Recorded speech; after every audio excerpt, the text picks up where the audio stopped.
Vamos agora a BMF Bovespa em São Paulo com a segunda edição do Band News Mercado ao vivo com Núria Saldanha. Núria, boa tarde.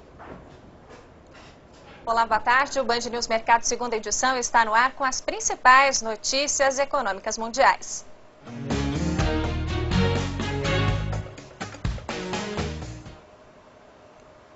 Passada a euforia com o pedido de socorro da Espanha aos bancos e a sinalização da Troika de que vai ajudar, os mercados inverteram o sinal e abriram a semana em baixa. Hoje, depois do pedido de socorro financeiro no fim de semana, a Espanha debateu as normas que devem ser cumpridas para os empréstimos aos bancos. Madrid deverá se submeter à Troika. A Troika é o grupo formado por União Europeia, Banco Central Europeu e FMI. A ajuda de até 100 bilhões de euros acertada no final de semana não somente cobre a falta de dinheiro atual dos bancos do país, como reforça a solvência das instituições. Especulou-se que a Espanha não teria contrapartidas, porém isso foi logo desmentido. Não somente a vigilância externa será maior, mas também será preciso ajustar o déficit público. A negociação fechada no último sábado foi evitada a todo custo pela Espanha. O governo faz questão de ressaltar que as condições do pacote afetam unicamente os bancos e não serão adotadas medidas adicionais de política fiscal ou econômica. A agência de classificação de risco Standard & Poor's manteve a nota da Espanha no patamar BBB+, segundo a entidade, o anúncio de ajuda europeia para os bancos de Madrid influenciou na decisão. Na semana passada, a agência de classificação de risco Fitch diminuiu em 3 níveis a escala de avaliação das finanças da Espanha e hoje a Fitch decidiu rebaixar as notas do Banco Santander e Bilbao. Na Itália, a leitura final do PIB, da produção de todas as riquezas do país, mostra que a economia italiana encolheu no primeiro trimestre desse ano. A gente vê aqui na tela que a economia italiana recuou 0,8% no primeiro trimestre em relação ao quarto trimestre do ano passado e 1,4% de queda em relação ao primeiro trimestre do ano passado em relação anual. E participa com a gente aqui do Band News Mercado hoje, André Massaro, que é instrutor da Money Fit e também é professor do Instituto BMF Bovespa. André, a gente fala aqui dessas questões que envolvem Europa, socorro aos bancos da Espanha, que falamos agora há pouco. Agora, que influência tem essa crise da Europa, esse socorro aos bancos da Espanha, na economia real aqui do brasileiro? A gente vem vivendo um período peculiar que parece que nos últimos anos nada do que acontece fora afeta o Brasil. Mas afeta, quer dizer, nós não somos uma ilha, estamos no mundo e quando a gente fala de setor bancário, seja aqui ou qualquer lugar do mundo, existe a questão do risco sistêmico. O banco é apoiado em confiança, então se há uma crise de confiança na Europa ou qualquer outro lugar, existe uma tendência de que isso possa de alguma forma se refletir aqui. Agora, com relação a esse socorro que foi falado tanto no fim de semana, de até 100 bilhões de euros para os bancos da Espanha, você acha que isso vai resolver, solucionar a crise que a Espanha vive hoje? Se vai resolver é difícil de dizer, mas é uma atitude. Quer dizer, alguém na Europa tomou uma atitude razoavelmente decisiva e o mercado ele entendeu ainda isso de uma forma um pouco incerta, mas em princípio é algo positivo. André, daqui a pouquinho voltamos a falar sobre a economia brasileira e tendência dos investimentos. Mas agora a gente vai ver que as principais bolsas de valores da Europa fecharam esta segunda-feira em queda. Isso, passada a euforia aí da Europa com relação aos bancos da Espanha, esse socorro do país, as bolsas inverteram mão. Veio essa notícia da Fitch de rebaixamento dos bancos por lá e também o PIB da Itália. O medo dos investidores é de que a Itália entre na roda das emergências aí da crise da zona do euro. Então vamos conferir como fecharam as bolsas lá na Europa. Em Frankfurt, o índice DAX em alta de 0,17%. Em Milão, o FTSE recuou 3,46%, repercutindo os dados ruins do PIB lá da Itália. Em Paris, o índice CAC em queda de 0,29%. Em Londres, o FTSE recuou levemente, 0,05%.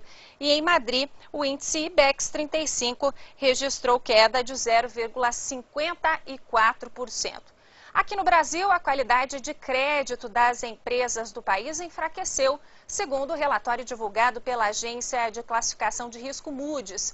O vice-presidente sênior da Moody's, Felipe Gussens, destacou hoje que no ano passado foi observada uma tendência de estável a positiva em setores como mídia e telecomunicações, mas negativa em setores cíclicos, como papel, celulose e companhias aéreas.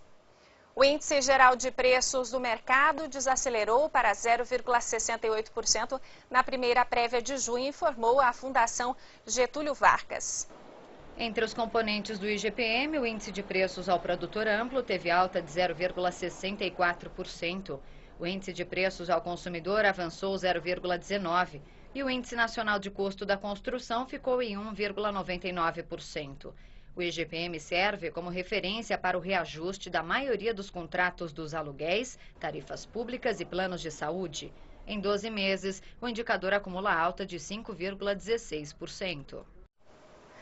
As bolsas norte-americanas também encerraram a segunda-feira em queda. Vamos conferir aqui os índices. Dow Jones em baixa de 1,14% no fechamento, Nasdaq em queda de 1,64% e o S&P 500, que reúne as 500 maiores empresas listadas no mercado de ações dos Estados Unidos, em queda de 1,26%.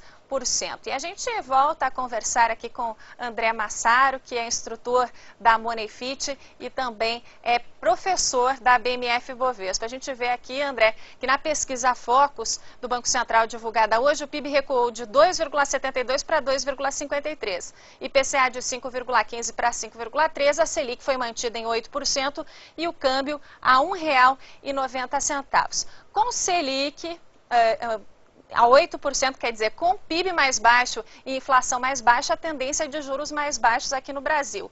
O governo já precisou mudar as regras da poupança. Quais são as tendências de investimento nesse cenário diferente aí da economia brasileira, os menores juros da história? Olha, considerando essa mudança de regra de poupança, isso é uma quebra de paradigma enorme, porque não há mais agora um investimento que tenha uma rentabilidade garantida.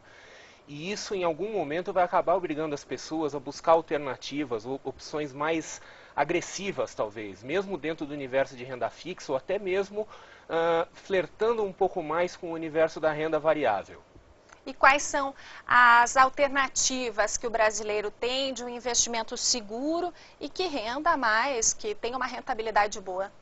Hoje, por exemplo, além da poupança, claro, quer dizer, tem o Tesouro Direto, que é quase que uma opção padrão para a maioria dos pequenos investidores, CDBs de bons bancos, sempre levando em conta o limite do seguro do Fundo Garantidor de Crédito, né? E outras, sempre presente ações pagadoras de dividendos, agora fundos imobiliários. O mercado financeiro brasileiro está se tornando mais complexo a cada dia, no bom sentido, no sentido de oferecer sempre mais opções para os investidores. A gente falava antes de começar o programa da sua preocupação com respeito às previdências privadas. Como é que o brasileiro, diante desse cenário econômico, vai planejar a aposentadoria dele? Uma coisa que eu sempre falo para a maioria das pessoas quando faz cálculo de previdência é que o Brasil ele tem taxas de juros que não são típicas de países de economias desenvolvidas.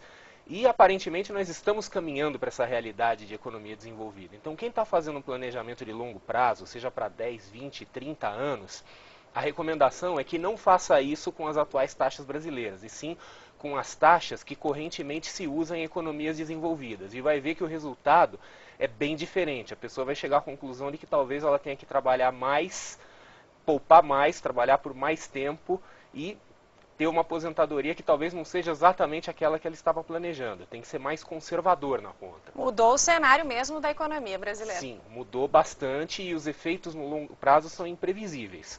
Pode não mudar nada, mas agora a tendência de longo prazo para as taxas de juros que a gente vê é de queda e isso vai ter um impacto brutal sobre as pessoas que estão planejando aposentadoria no longo prazo. André Massaro, muito obrigado pela sua participação aqui no Band News Mercado. Eu que agradeço a oportunidade, até logo.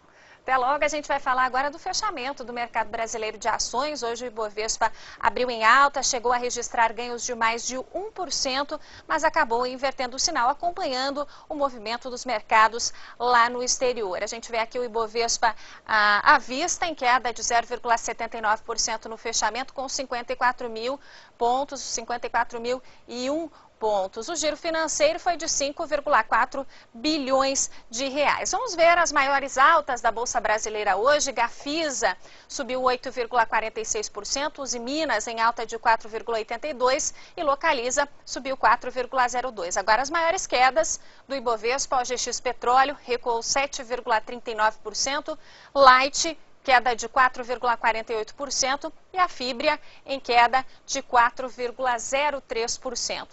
O Banco Central fez hoje intervenções no mercado de câmbio brasileiro, ofertou 20 mil contratos de swap cambial, que equivale à venda de dólares no mercado futuro. Vendeu 8 mil contratos no valor de 400 milhões de dólares. O objetivo é vender moeda no mercado futuro, ampliar a oferta e tentar empurrar para baixo o preço da moeda norte-americana. Não funcionou por muito tempo. O dólar futuro no vencimento de julho em alta de 1,58%, valendo R$ 2,06. E a gente acompanha agora os indicadores econômicos que vão ser destaque amanhã aqui no mercado. Vamos ver quais são os indicadores. Temos aqui balança comercial no Reino Unido, pesquisa de empregos e salários na indústria brasileira, também preços de importações e exportações nos Estados Unidos, gastos e receitas do governo e demanda por crédito aqui no Brasil. Esta segunda edição do Band News Mercado fica por aqui. A gente volta amanhã às 9h45 da manhã com as principais notícias econômicas do Brasil e do mundo. Nelson.